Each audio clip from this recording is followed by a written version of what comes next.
প্রশ্রয় দিলে অপরাধ বেড়ে যাবে এবং আমরা যদি অপরাধকে শাস্তি দিতে পারি তাহলে সমাজ কিন্তু একটা সুস্থ সুন্দরভাবে গড়ে উঠবে। তাই আমাদের উচিত এই রামিসার সাথে যেই দুর্ঘটনাটা ঘটেছে, ধর্ষক যারা এই কাজে সংশ্লিষ্ট আছে সবাইকে উপযুক্ত শাস্তির আওতায় আনা উচিত। তাহলে হয়তো আরও কোনো রামিসা হয়তো এই ধরনের জঘন্যতম কাজের সংশ্লিষ্ট হবে না, জঘন্যতম কাজের সম্মুখীন হতে পারবে না। মনে করি এই জঘন্যতম কাজ এইবার থামবে বলে মনে হবে যদি উপযুক্ত শাস্তির ব্যবস্থা দেওয়া হয়। আন্দোলনটা জরুরি, কারণ মানুষের সচেতনতাটা তৈরি করা জরুরি।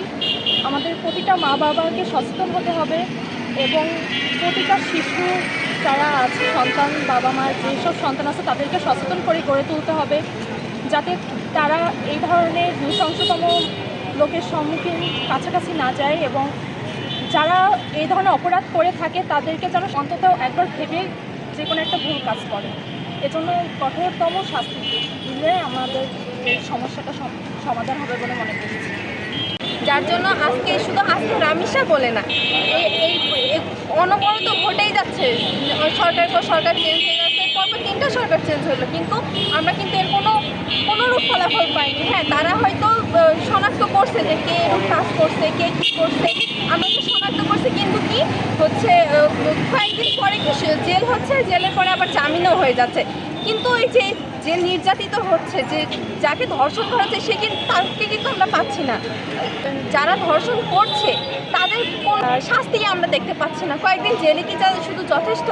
যে নৃশংসভাবে, যে নির্মমভাবে তাদের উপর অত্যাচার করা হয়েছে, একটা বাচ্চাকে ধর্ষণ করা, সে কি মানে তার মধ্যে কি আর কেমন আছে যে হচ্ছে পুরুষ নিকৃষ্ট যারা এরকম করে, তারা পুরুষ নিকৃষ্ট, হচ্ছে পশুজাত, এইসব পশুজাতকে যেমন নৃশংসভাবে তারা একটি শিশুকে হত্যা করে, আমি চাই এবং আমরা চাই আসলে যে ওই পুরুষটাকেও যে এমন করছে তাকেও এরকম নৃশংসভাবেই যেন হচ্ছে শাস্তি দেওয়া হয়, যেটা হচ্ছে আমাদের রাষ্ট্র কোনোভাবেই দিতে পারছে। তাই আমরা চাই যে এই রাষ্ট্র আইন না করুক, কিন্তু শাস্তি যাতে করুক। আইন তো সবাই করছে, প্রত্যেকটা সরকারই আইন বানাচ্ছে, কিন্তু হচ্ছে প্রতিক্রিয়া কোন সরকার করতে পারবে, এটা হচ্ছে আমার প্রশ্ন। রাষ্ট্রের কাছে এটাই প্রশ্ন যে হচ্ছে আজকে শিশু, আমিও তো একজন শিশু, আমি যেখানে দাঁড়াই আছি আমি একজন শিশু, তাহলে আমার নিরাপত্তাটা কোথায়? আমার বাবা মা কীভাবে নিশ্চিত যাবে যে আমি নিরাপদে আছি? এই রাষ্ট্রের কাছে আমার এটাই প্রশ্ন। বর্তমানে যে রামিসা হত্যাকাণ্ড যে বিষয়, সেটা হচ্ছে আমরা কিন্তু জানি যে খুনি কিন্তু শনাক্ত হয়েছে এবং আমরা চাচ্ছি যে ঘটনাটা দ্রুত হোক।